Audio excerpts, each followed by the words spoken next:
What do you get when you combine a world-class EMS physician and medical director I speak pretty good English for a guy from Detroit. with an EMS veteran and all-around nice guy? Well, that's the dumbest thing I've ever heard. Oh, that's so good. Oh, my God. Well, you get the EMS Show.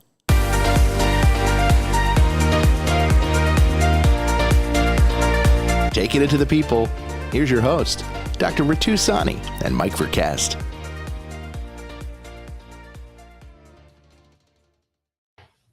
Well, we are taking it to the people after a long, and I tell you, which feels like years, but a long summer break. Dr. Sani. Summer break.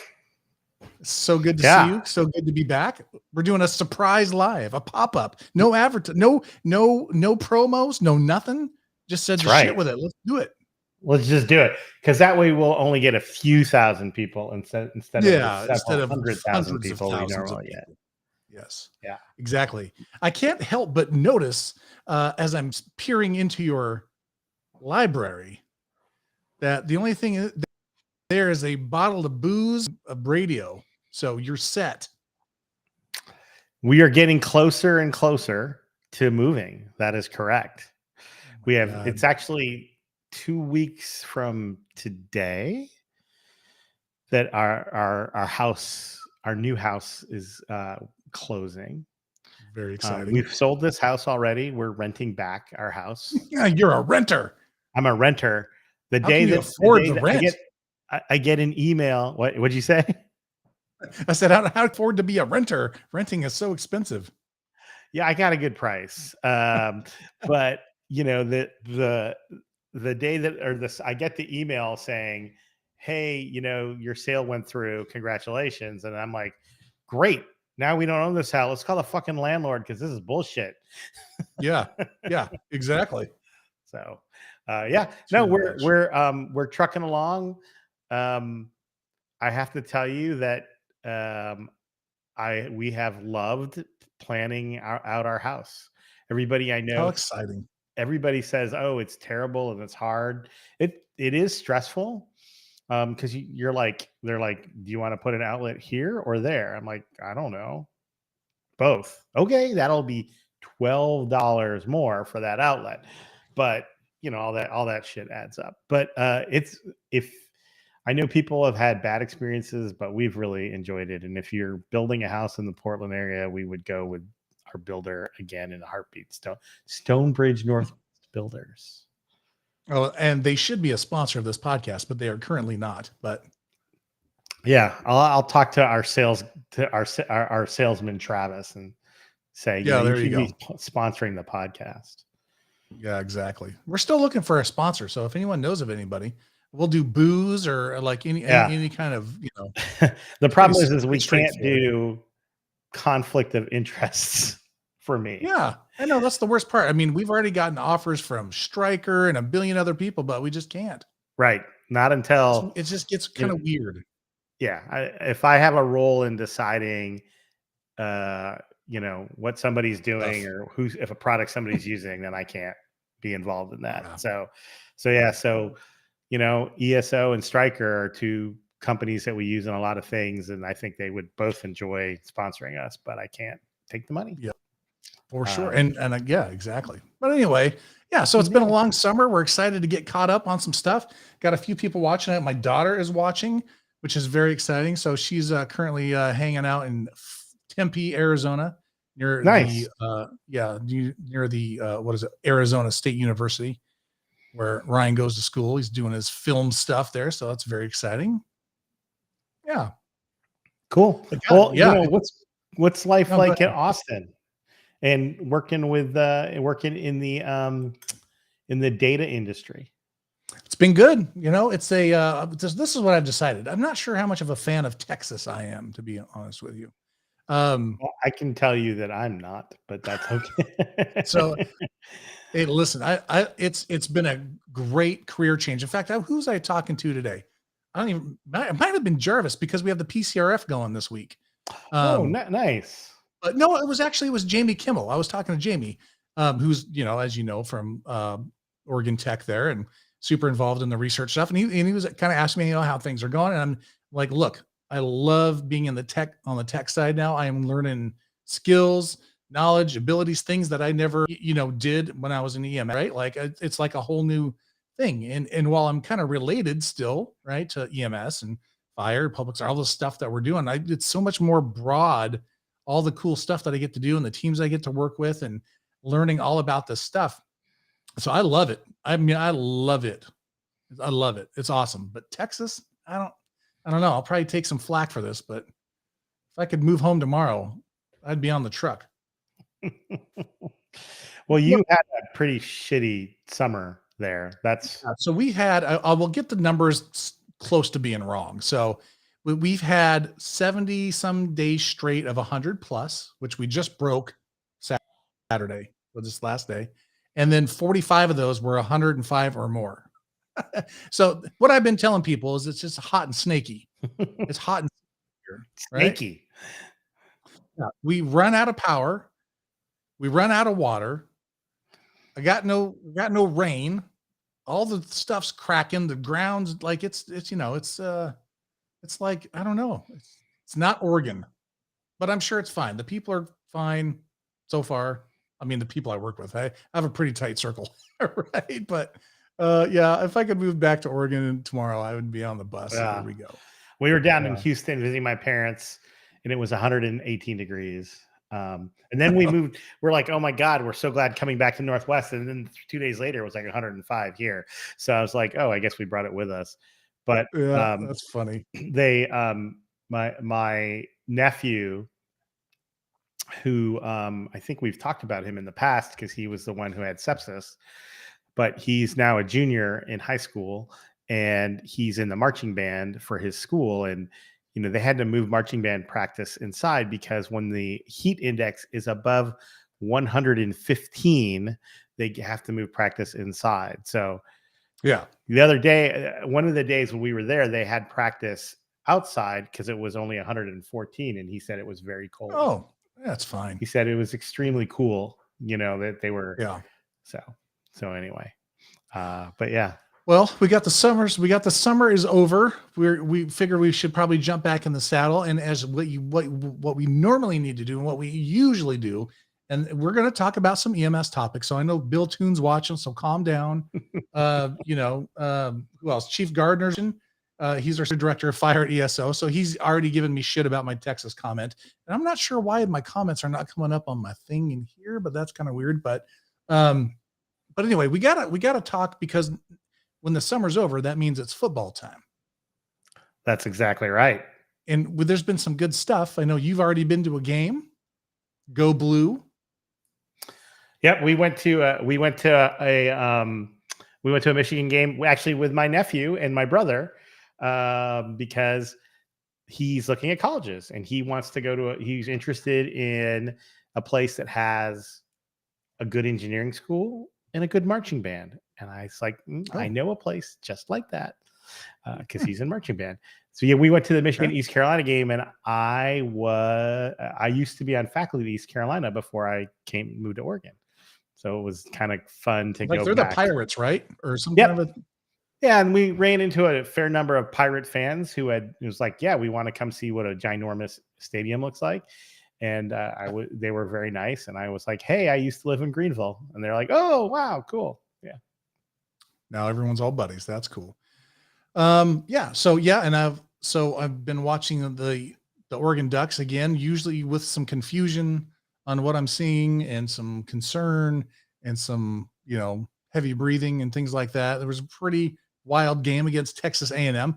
I'm sorry, Texas Tech. Golly, boy, I'll take some more shit about. Yeah, don't let Jarvis hear you screw up between Texas.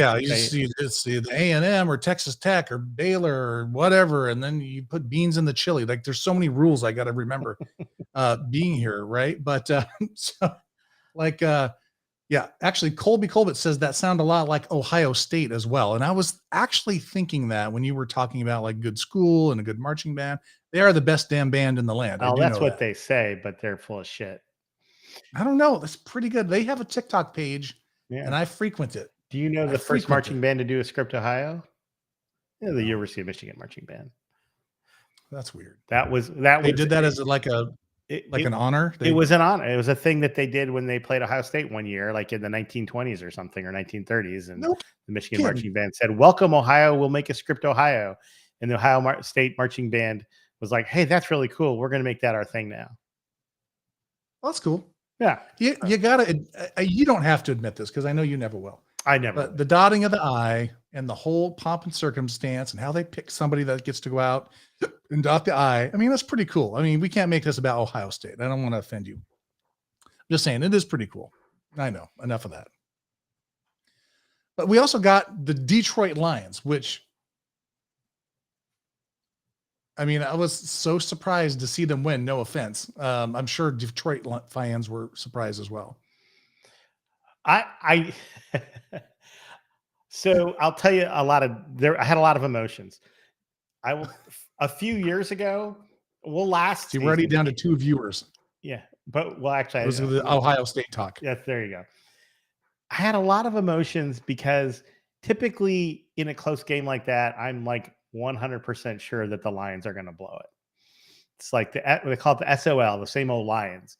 And I didn't feel that way this time. I kind of felt like, hey, they might hold on to this. So it was a very different feeling.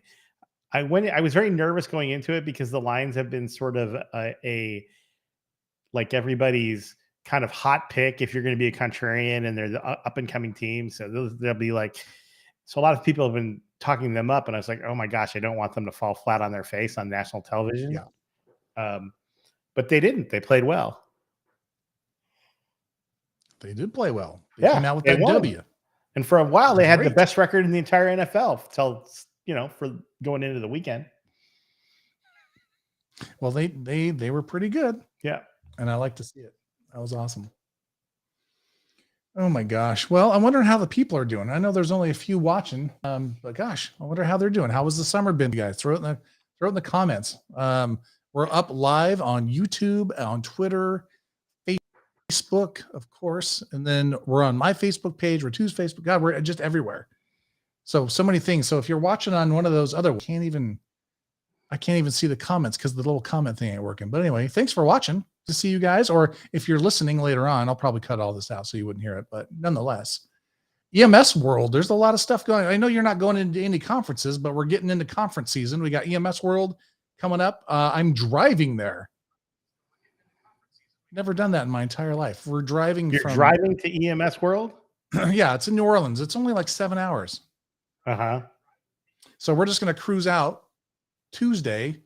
I got to go record some stuff. I'm doing some cool stuff. So I got to go do some video footage and Eric's getting that big award through NAEMT, Educator of the Year. Yeah. Yep. So that's a pretty big deal. So I'm going to go record it. So I'm not really going to the conference per se, but we're going to go and get some footage and do some stuff. Cause again, some people may know, or they may not know, but I'm doing like a documentary of sort of how Lightbridge Ed was created and people, and getting lots of good interviews. And so it's going to be pretty awesome. So this is going to be part of that. So we're just going in on a Tuesday, spending the night, and then we'll come back the next day. But so yeah, EMS World's coming up. I know you're not going, you're moving. I'm moving. That's right. Yeah. Yeah. Lots of people are going to EMS usual. That's good. Then what else we got? EMS World. And I guess the next one, the next big one, Texas EMS conference is coming up. Is Oregon having theirs? I haven't seen anything. I mean, usually I see that stuff, but they are having theirs, but it's I want to say it's like right after, like I think like the first week in October. And I got asked to speak, but it was at the time I was like, no, I'm going to be moving. It was right around when I was going to move. Yeah. So. Well, that's cool. So yeah, so we got that. We've got what else? Then I guess the next one's going to probably be NAEMSP, which is here in Austin. I'm assuming you'll be at that. Yep, I'll be there. Oh, so the Oregon EMS conference is in November. Yeah. Oh, it's actually, there's stuff going. It's in Seaside. Really? Yeah. Huh. And Kevin Hazard is the speaker. That's cool. Yeah, that's good. Yeah. He's talking about his Freedom House book. God, Yeah, I we should forgot get about him the other one. on to There's talk about AC, which that. is coming up. AMTC is going to be in Columbus, so I'll be going to Columbus, Ohio, on literally the Monday after the F1 race. So I got race weekend. Literally got to be at the airport like 4 a.m.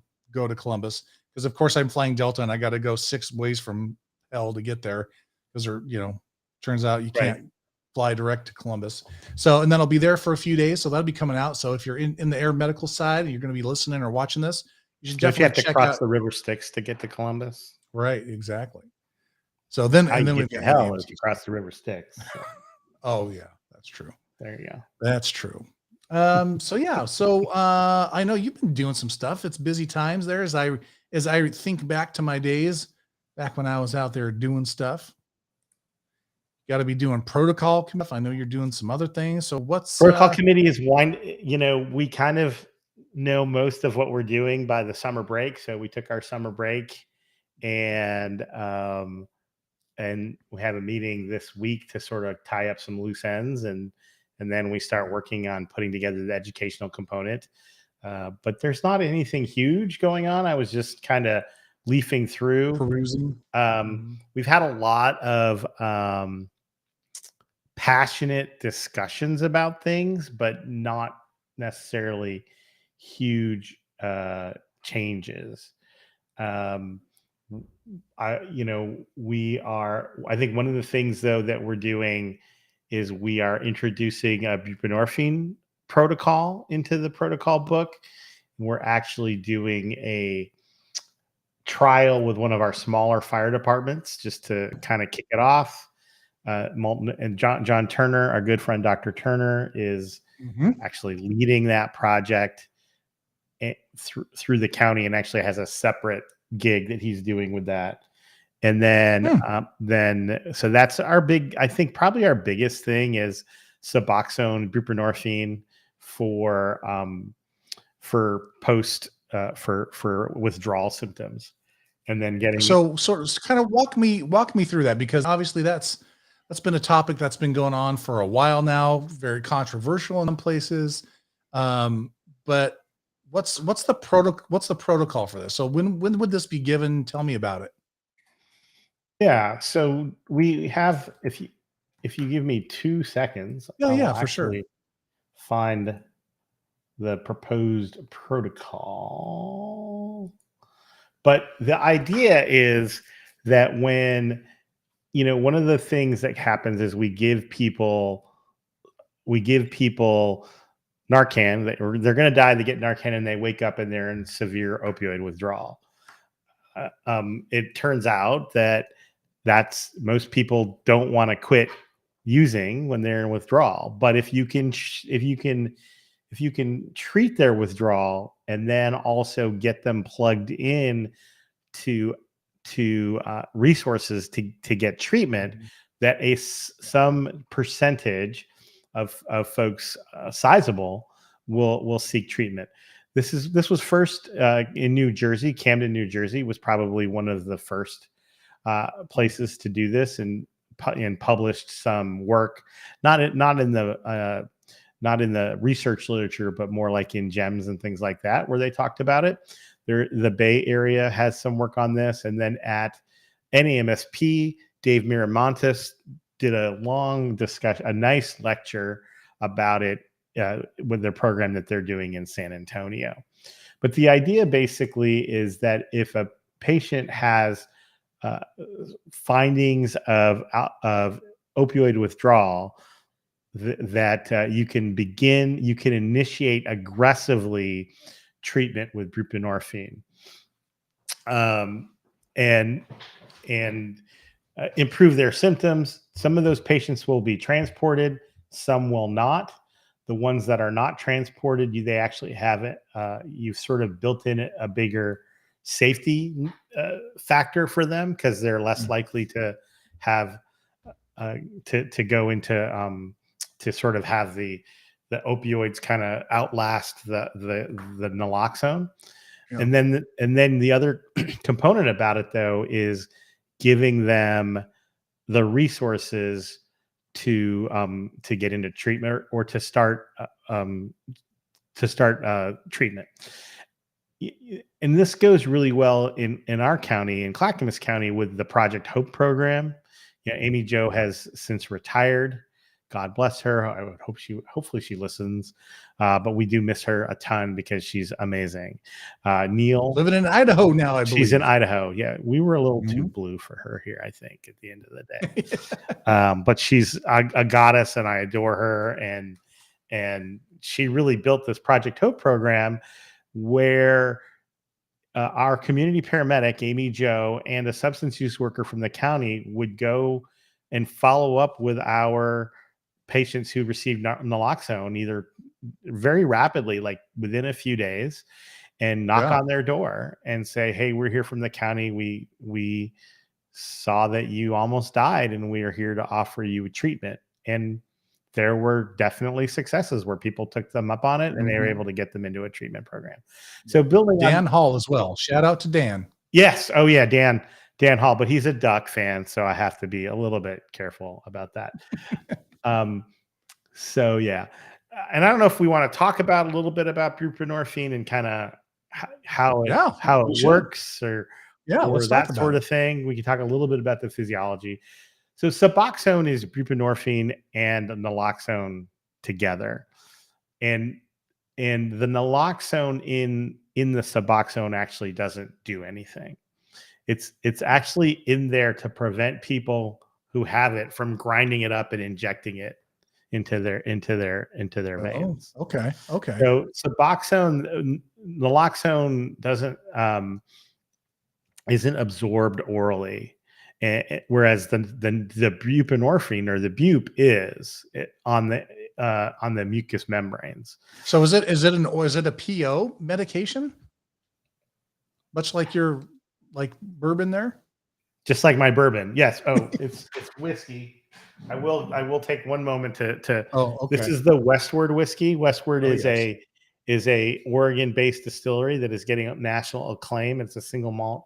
And what is unique about this one is that Ken's Artisan Pizza, which is a big pizza chain here, not chain, but a fancy pizza place in Portland, they used the sourdough yeast Oh, from Ken's Artisan Pizza as the yeast for the fermentation for this. oh, that's cool.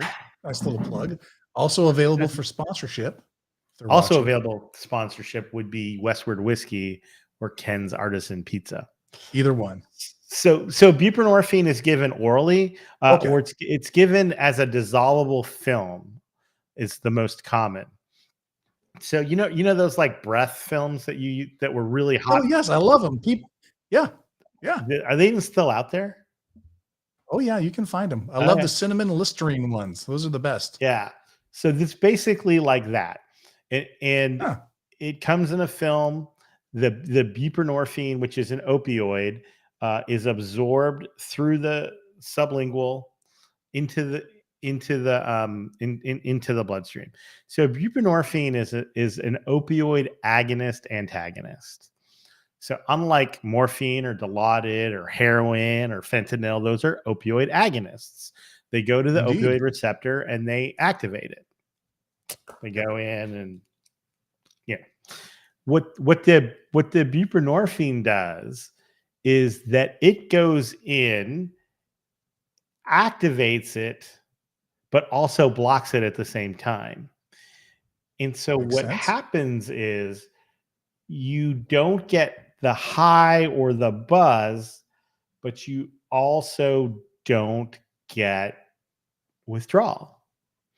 Because when you think about naloxone, so somebody takes a fentanyl overdose, which Yep. we can talk about that in a second. Someone takes a fentanyl overdose, maybe a bystander has naloxone.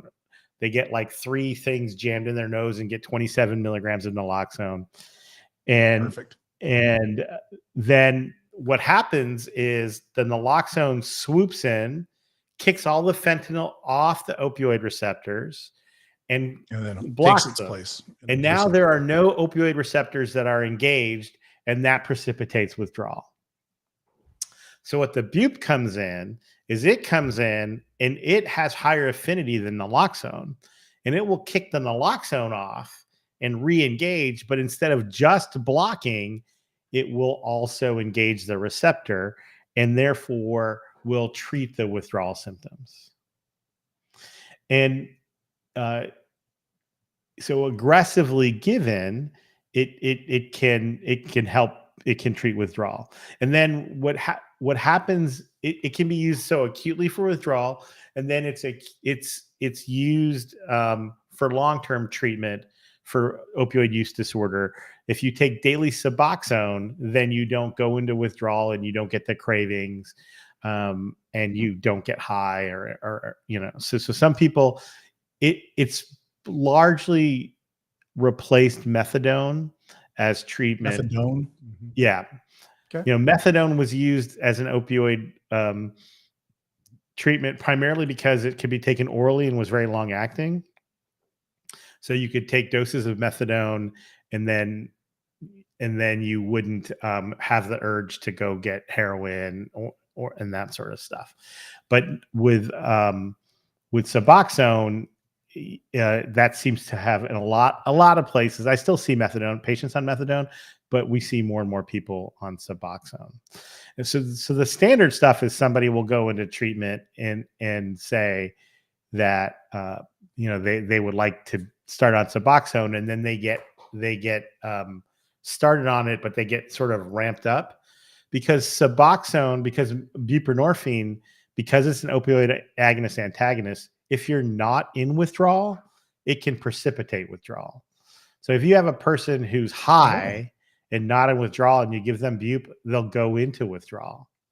Or a person who's just has opioid use disorder and they don't have withdrawal symptoms, you have to kind of ramp it up so they don't go into withdrawal. But if they're already in withdrawal, then the dose, the agonist portion of the buprenorphine helps treat the withdrawal. So the way the protocol works is somebody gets naloxone, they wake up, they're now in severe withdrawal. We do a COWS scale, which is sort of an objective. You might be familiar with it because it's. I'm a little bit familiar with it, not a ton, but a little bit, yes. But so we do the COWS scale, and if they clinical opioid withdrawal scale. Yep. I always forget what the C stands for. The clinical opioid withdrawal scale. That's right. So we do the COWS scale, and it's it's things like restlessness, dilated pupils, nausea, vomiting, stomach cramps. You sort of take all these opioid withdrawal symptoms and it gives you a scale. If they're 7 or over, then your risk of then they're in sort of bad enough withdrawal that you can initiate treatment. So our protocol will be 8 milligrams Zofran immediately, and a very aggressive dose of 16 milligrams of buprenorphine. And then they can be redosed. So so you can back up a little bit. So why was this where's the controversy lie with this? Why was it so contested? Because I remember hearing the stories about shouldn't be doing this. What are we doing? Blah, blah, blah. Yeah, I think everything you've been telling me just makes a lot of sense. I mean, I don't know. Well, do you remember our friend Ryan Marino? We had him on a long time ago. Of course. Yeah. He's all big and popular now. Yeah, but I still wrote him a letter of recommendation for his promotion. So we want to get him back on. We can. We should probably get him back on. If you don't follow him, go on Twitter and check him out. Anyway. He talked a little bit about the stigma of opioid use disorder, and I think that's part of it, right? You've heard people talk about methadone. Oh, you're just replacing one opioid with another. I think that's part of it. And for me, how I've changed my approach to it mentally is I don't think of it as replacement therapy. I think of it as treatment. So if you have diabetes, you take medicine. If you have opioid use disorder, you take medicine. I think it's so I think that's part of it is because it's a substance use problem. And we're always very funny about substance use issues, right? We're also very actively trying to reduce our utilization of opioids across kind of emergency medicine EMS, because there's more and more data that shows that, like, especially for acute pain, doing things like ice and elevation and splinting and Tylenol and ibuprofen in blinded studies are just as effective. So I don't know. I like a good opioid for my knee pain though. Yeah, I tweaked my knee walking around Ann Arbor, and it's been a problem.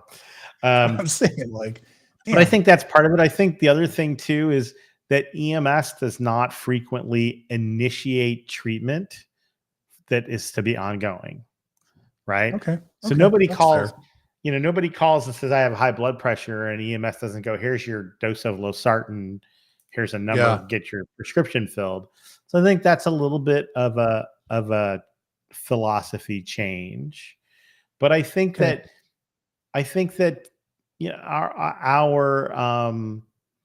we've proven that this is public health and that EMS is part of public health. And then I come back to Amy Jo's work and Dan Hall and Neil now. I mean, these EMS makes a difference, not just when on the worst day of your life, but like 2 days after the worst day of your life. Right. Yeah. I think that's part of it. And I think people are always a little bit, and people just always are a little bit weird about treating drug problems. Even though all the data shows that this problem crosses socioeconomic classes. It's not just a houseless problem. It's not just people on the street. It doesn't help once you get on the street. It's a problem, but it doesn't. It helps everybody. Yeah. And the other piece too is, I mean, just because you're on the street doesn't mean you don't deserve treatment. Obviously, you have all the same rights and responsibilities, and we should help everybody. Yeah. Well, that's cool, man. That's great. And I love to hear that old Dr. Turner's heading up that thing. I think that's going to be great. And Yep. And Multnomah County is already R&D'd the protocol. Oh, so which is great. I mean, I think they're gonna do a trial soon too. They're very excited. I was talking to one of their public health doctors, and she's like, "I can't believe we're doing this." And we're like, "Yeah." And we started in Clackamas. Don't forget that. So exactly. I'd say that's probably the biggest, most exciting thing in protocol committee. We'll do our annual kind of what's the new protocols podcast in December. But this is the big thing. We've had a lot of conversation around cardiac. Mo just today sent me a protocol talking a little bit more about OMI and looking at sort of STEMI equivalents. It's interesting because we get some buy-in from some of our cardiologists on the STEMI equivalents, and other times we don't. It's really dependent on the individual cardiologist. I see different approaches to, ST elevation and AVR with diffuse ST depression. It's probably the biggest kind of one that I see those issues in. Yeah. So, what are you doing for triage? I'm just kidding. That's kind of a no. Yeah. Don't bring that up. Don't move. It's okay. We'll move on. Okay. All right. So I know you've been doing some other stuff too. Now I got to refer to my notes because, again, been out of the loop a little bit, but I've got to be like, I got to start paying attention to stuff, which is good. But you've been working on some ground ambulance patient billing stuff too, right? Yep. So I know we've had on the air medical side, they had the No Surprises Act go through. That hasn't been super great for the industry. But what have you been doing? What work are you doing on the ground side? What's the story with that? Yeah. So the No Surprises Act is this idea that patients shouldn't get balance billed. This idea for emergency things, right? So this idea that if you go to the emergency department, what can happen, or you go by air ambulance or you go by ground ambulance, your insurance company can say, oh, that provider, wasn't in network. And it gets really weird because like you go to a hospital that's in your network, but maybe the ED group wasn't, or Right. the Or the radiologist wasn't in anesthesiologist network. yeah, it happens all the time. Yeah. Yep. And so the people were like, oh, I thought I was going into a network hospital. And then suddenly the insurance company hits me with this bill because they'll say, well, Ritu Sani MD was your doctor. He's not in network. And so we don't have a contract with him. So we're only going to pay him $20. And then out of the, like $1,000 bill. And Yeah, then you're what stuck with happened the is rest. the billing company for me would send that person a bill for the $880. And people realized that was not good. So the No Surprises Act basically said you can't do that anymore.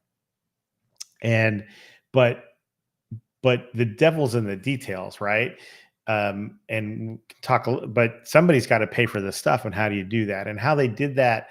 So it was focused on air medical and emergency departments, and in ground ambulance was specifically excluded from it. Yeah. But in the bill, the ground was a requirement for CMS to create the advisory committee on ground ambulance and patient billing, and then who's tasked with basically coming up with an approach to patient billing to balanced billing for ground ambulance stuff. So that committee kind of went into place probably about 5 or 6 months ago. I'm all physicians that do emergency medical care on that committee. So Wow. it was required that there be a physician who specializes in emergency care, EMS, trauma, or cardiac care, and that I'm the person that filled that role. So I'm the only doctor on the committee. There are our friend Sean Baird is on the committee. So there is once again 2 Oregon people on this national committee.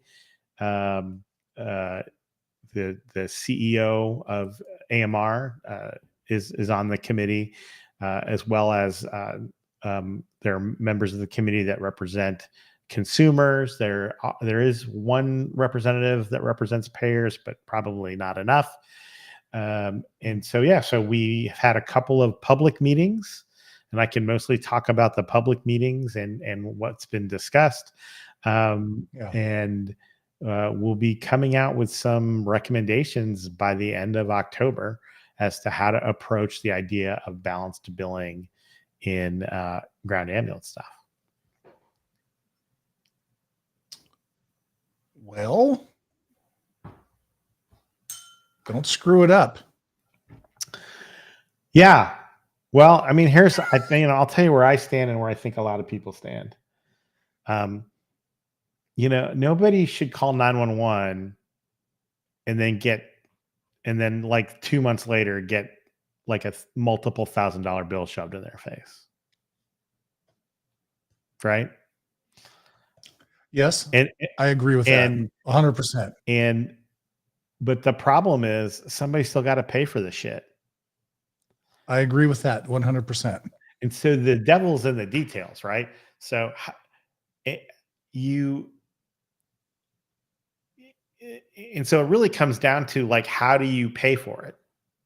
How do you pay for EMS in a way that is efficient and fair and keeps people in business, but also, people are afraid of overuse already.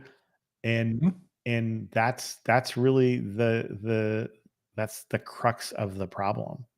I think everybody agrees that people shouldn't get a balanced bill. And this idea that you call 911 and you get a bill because your ambulance wasn't in network is bullshit. It's dumb shit. Like I didn't wait. No, I'm sorry. Hello, 911. What's your emergency? I would like an Aetna network ambulance to come to that fucking shit doesn't happen.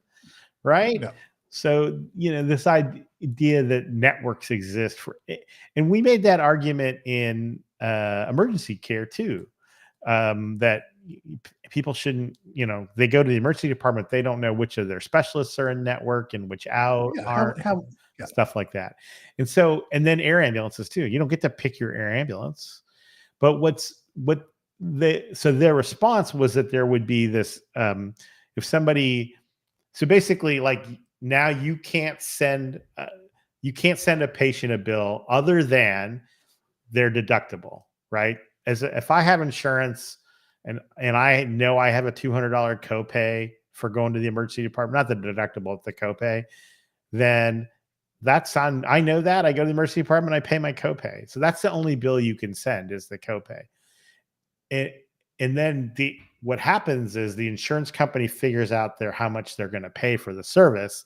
They pay for it. And then there's this independent dispute resolution process where you can basically contest it, say this is not enough. And then you have to go through this like mediator. And what's happened, what I'm hearing is that it's becoming very cumbersome. And Colby, I don't know if Colby's still listening. Yeah, I'm not sure. But if he's he and on I there or actually not, talked about this at Fast because he said he was spending a lot of time filling out these, sending in these dispute resolution letters for LifeLink. And so it's been, I think it's not been particularly well thought out. Well, now you throw in like, rural Oregon ambulance service which is 100% volunteer. They don't have the money to pay $350 for an independent dispute resolution, especially for a $500 bill. And so again, the idea is how do we get this stuff to be funded appropriately? How do we get the billing done appropriately? And we're still kind of working through all that. I trying can't to figure it out. Yeah, some of the comments are about using tax dollars, but no, I don't. Thank you for doing that work. Like that's kind of. I got to tell you, the meetings are incredibly stimulating. But some of it's fascinating. I will say this: we've had a couple. Clay Mann, we had our friend Clay Mann come to the group to talk about Nemesis and talk about EMS data. We've talked a lot about treat and place, and we've talked a lot about the cost of readiness in EMS because nobody pays for readiness. Right. That's again, it's this idea of how do you pay for it, and I understand, Bill Toon's point about tax dollars, but in Oregon, in our 3 counties, there's not a single tax dollar that pays for the ambulance part of EMS. Now, tax dollars pay for the first ALS first response. Who doesn't? Right. And there's no payment back for that, right? So it's all very convoluted and weird. And then how do you create a funding stream that doesn't suddenly make a bunch of people, and maybe it's okay, who are just out for the money to come in, it's pretty fascinating, kind of the discussion. Yeah. And then my job as the only doctor on the group is to sit there and go, hey, this is healthcare. Hey, this is healthcare. Hey, this is healthcare. And there's no payment for the doctor in any of this either. So that's kind of where the conversation is going. So it's very fascinating. What happens is this will come up with a set of recommendations, and then it's kind of up to those then go out, and some of them CMS may be able to implement, and other ones may require like legislation. And then we're going to have to see, what happens and how that legislation coalesces. And, as we know, that's all the legislative stuff is hard. Yeah. Especially with it being an election year coming up and whatever else. And we know how that process goes. Right. Yeah. And speaking of that, what the hell's going on with the damn DEA stuff? Have you heard anything? Where's the recommendations that were supposed to be coming out 2 years ago? We have not heard anything. We had our NAEMSP lobby day. So we do a separate one now. We had our NAEMSP lobby day in June. Yeah. And the original bill sponsor, Representative Hudson from North Carolina. He was circulating a Dear Colleague letter to try to get other members of Congress to send a WTF letter to the DEA. And what was interesting, I can't remember. So Hudson is a pretty conservative Republican, and he got a really very liberal Democrat to be his partner on this letter. So when we were doing the lobby day, I was like, this dear colleague letter, or these two representatives, and they're like, wow, those two guys are working together on this. I'm like, yeah, then it must, there's no politics at all in this. We all just want this to get done. And, whenever, we've talked about legislative stuff a lot. Most legislative stuff actually happens in a bipartisan manner. And this is a great example of that. And so, but we've been through 2 administrations, right? This was midway through the previous guy. I'll just call him that. And through the what? I lost your audio. It was the what? The previous president. Copy. Okay. Yeah. The previous guy. It was midway through that term when this was signed. Right. And now that term completed, and we're now almost complete the next term. And we even had, remember, we did 2 episodes on the sample. We had rules that came out. We did presentations at NEMSP about the proposed rules. And yep.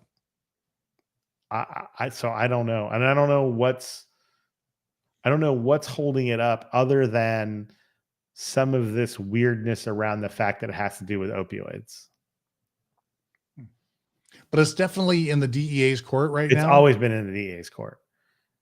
Like, so since the law passed, being shot over to them, and then it's been crickets. Well, they did the proposed rules. You're right. They did. And in the proposed rules, there was a 90-day comment period. And then they said that somewhere between 60 and 120 days after that comment period, they would put out the final rule. They still haven't put out a final rule. I've had to renew like 3 DEAs since then. Yeah. Jay-Z said there's a bunch of new faces at the DEA. So could be some of that too. Yeah, no, there was a lot of turnover in their policy arm under the previous president, and then the people that came in, then there was a lot of turnover. So I think that's part of it. I think part of it is that a relative ineffective government bureaucracy. I also think that the DEA's mission is primarily law enforcement. And so I think this is always like, oh, we have more law enforcement-y things to do than this. That's just speculation on my part. I've not heard anybody say that to me. Well, I mean, but I think that's the other part of it. Yeah. So meanwhile, Jay-Z's old shop is a distributor because that's what they're, so. Well, so much stuff that we could talk about. But I think it's been a nice, easy, gentle glide back into the swing of things. Yeah. But there's a bunch of stuff I think we should talk about that we've planned on talking about, and seeing how that everybody in the world. We're going to be reaching out to some people, but I think we should talk about how, and I'm reading an article actually that there's no date on it for some reason, which is a little bit weird to me. How there's no date. Oh, this was 7 years ago. But funny how things don't change. So let me read you. This was 7 trends affecting EMS in 2016. Are you ready? Tell me if this sounds like it was 7 years ago. All right. Oops, hold on a sec. Here we go. All right. Response times no longer being the critical measure. Right-sizing the response as new performance measures come through. Taking the fire services prevention approach to population health. Extending care using mobile integrated healthcare, community paramedics, all that stuff. Changing the payment model. Industry consolidation. And provider wellness programs and policies. So this might as well just been written today. Yep. So why are we not making strides, or what the hell is going on? I think this is all great stuff that we should lean into here as we go into the fall and winter with this little podcast that we've got. Start talking to some people about this stuff, right? Because these might as well have been ripped from the headlines today, right? Yep. No, I agree. I think the last 3.5 years have been all about just making it to the next day. I think you're right. And, A good point. for the last, there's been a lot of, the pandemic is like over and we need to move on. But what's really interesting is I was involved in a panel that was interviewing for a leadership position in another county, and just talking to some of the public health people. And one of the things that's really impacted them is healthcare workers are still not over the trauma that being a healthcare worker during the pandemic was traumatic, emotionally traumatic. And I think that as a industry, we're not anywhere, we haven't come to grips with that. And so tying in with the wellness, but I also think it's really hard to lead and be forward thinking when you're still dealing with trauma. And I mean, I can tell you for myself, I went on my sabbatical, right? I'm still tired. So I think that's part of it. Now what's interesting, one of the things we didn't talk about that I think would be an interesting topic is that, we just had a transition of ambulance providers in one of my counties, and our contract de-emphasizes response times and has significant financial incentives around clinical care. And, we could even talk to Ed, who's the CMO of that ambulance company. And he and I did the negotiation together, and it was a wonderful, and we talked a little bit about it at Timberline, because Ed and I were, it was kind of funny. We were opposite sides of the negotiating table, like on Thursday morning, and Thursday afternoon, we were in the bar talking about, and then giving a presentation together and then we did it. We did a really wonderful presentation on Thursday evening. So, we could have Ed back to talk a little bit about kind of AMR's viewpoint on that. I had a meeting today with somebody from Stryker, and they're very interested in how the monitor plays a role in all of this. And so, I think that the topic of like clinical care and that sort of stuff is helpful. Zalkin, we'll call it ET4.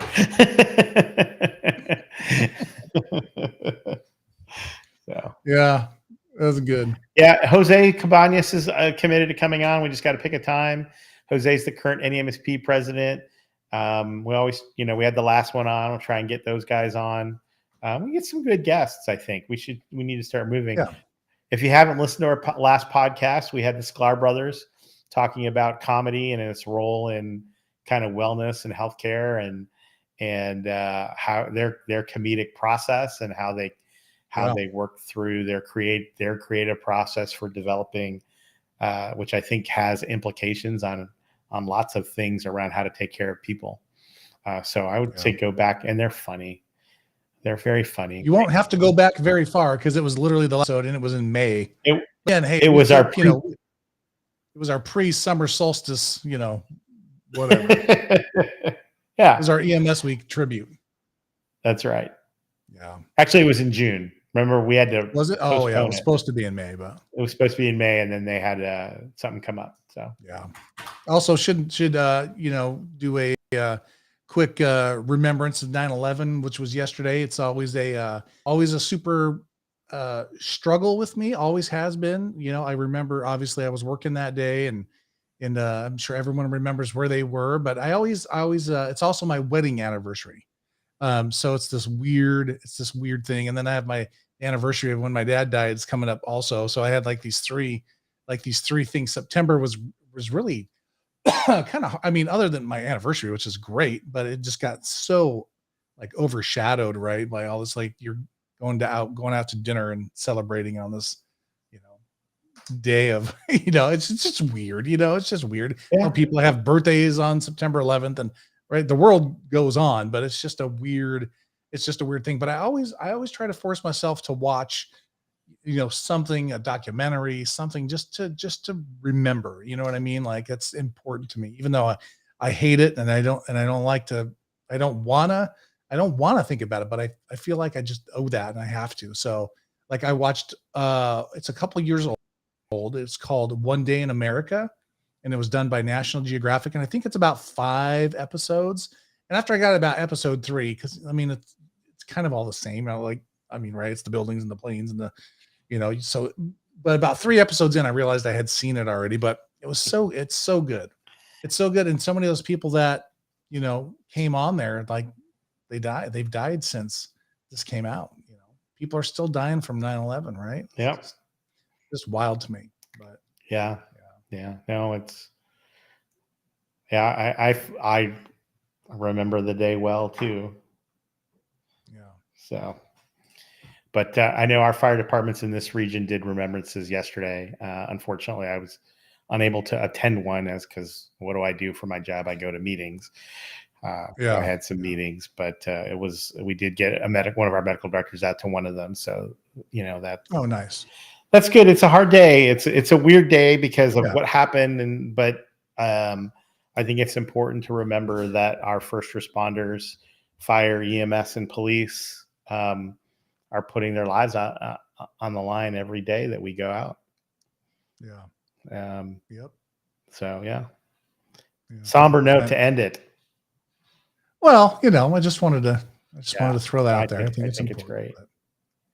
But anyway, well, we got lots of cool stuff coming this fall, so hang in there. Thanks for sticking with us. And if you haven't subscribed to the podcast, make sure you go on to whatever you listen to, Spotify, iTunes, Apple Podcast, whatever it is, and give us a subscribe. Leave us a rating. We'd appreciate it. We got to bump those numbers up. And know we've been a little, really over the last year, not as consistent with getting on here, but we're all busy, and I moved and started a new job, all the usual excuses, but we got plans to get back into things and bring it to the people, like the intro says, or take it to the people. We got to take it to the people. So, all right, buddy. Well, anything else before we get out of here? No, love you, man. Okay. I love you too, buddy. And we love you guys for watching. Thanks for doing that. And on that note, I will get us out of here. You guys all have a good night. Hey, thanks for listening to the EMS Show. Let's continue this conversation. What do you say? Check out the official Facebook page and Twitter feed. The EMS Show is a Fire Dog production.